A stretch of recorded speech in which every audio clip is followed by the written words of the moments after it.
Garden అంతా కొంచెం clean చేయిస్తున్నాను, ఎందుకంటే పాదు ఎలా పడితే అలాగ అన్ని చెట్ల మీదకి ఎక్కేసింది. ఇంకొకటేమో కలుపు మొక్క ఎక్కువైపోయిందండి బాగా, అదంతా పీకిస్తున్నాను. బీరపాదు అయితే మాత్రం అండి ఎంత కాపు, ఒక 10 కేజీల దాకా బీరకాయలు అయితే ఇచ్చింది. ఇంకా పాదు పీకేస్తున్నా కూడా ఇంకా చూడండి ఎన్ని కాయలు అన్నీ వస్తున్నాయి. చూడండి కనమే బాగానే ఉన్నాయి.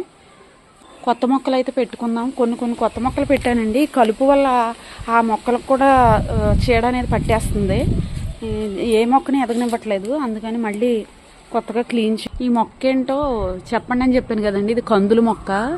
అసలు ఎలా ఉంటుందా అని వేసాను. వచ్చాక చూడాలి.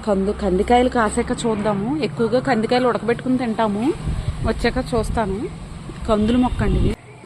మొత్తం పాదు అనేది బీరపాదు అంతా కాపు అయిపోయిందండి. అందుకే పీకేసి మంచి మొక్కలు పెడదామని. ఈ వర్షాలకి చీడ ఒకటి ఎక్కువ అయిపోయిందండి. చీడ పెట్టేసింది. నీమ్ ఆయిల్ కొట్టాలి, చూసి స్ప్రే చేయిస్తాను.